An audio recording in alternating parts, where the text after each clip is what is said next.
You probably already know if you've got one, but you might not realise if you haven't, that today was the day that the new law came into effect, essentially banning bully breeds in this country. So the government are clearly concerned about the amount of vicious attacks that have been reported both in the media and on social media of recent years, I suppose.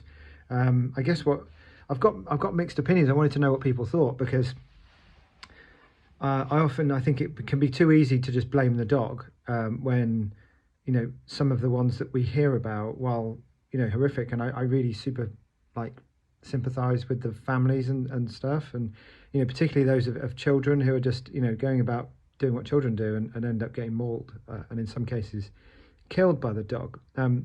That's tragic, and it shouldn't be happening. And I want to try and do something. Again, this is why I'm in this field of work now, is that I want to try and help people, understand their dogs and handle their dogs in a breed appropriate way moving forward. Now, at the moment, I don't know much about that other than, general interest, what I've read and what I consume video wise as well, and the books that I do. So, I'm looking forward to being able to offer that as a real service to people, over the next 6 to 9 months. I'm going to be studying and qualifying and getting registered and stuff. But I wonder what people thought about that, because, should bully breeds be banned? Should the government have any right to ban any particular breed of dog because of the misunderstandings that go with it? I mean, I've had one Staffordshire Bull Terrier, not of my own, but within the family.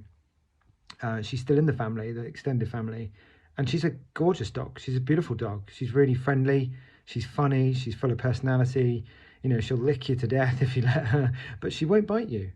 There's not an aggressive bone in her body. I've never seen her be aggressive, but like any breed of dog, they can turn if they're pushed or they feel threatened to the point where they have to fight their way out, I guess. And I understand that bully breeds were bred for fighting and for killing stuff and each other, which is really sad for the breed.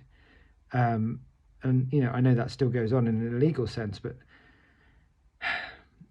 I've mixed feelings whether I agree with an all-out ban and the way that they've gone about it, the government, and legislating it. And if you're not now registered, and particularly for rehoming centres who are now getting and will get many more of these bully breeds, they're not allowed to rehome them anymore. So those dogs are going to be destroyed or live out their lives in a kennel.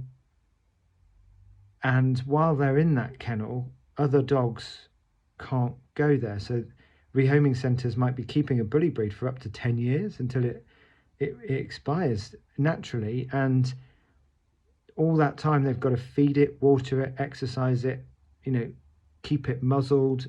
And if they haven't already registered it, I believe the law is now that those dogs will be destroyed on arrival, which is super sad. Particularly if you're a family with a lovely dog and you've now missed the deadline, you've now got an illegal dog that needs to be destroyed. And I think that's really hard. Like I try and put myself in that position. If I had, a bully breed in my house, and my neighbours next door, but one have got a beautiful bitch in their house, and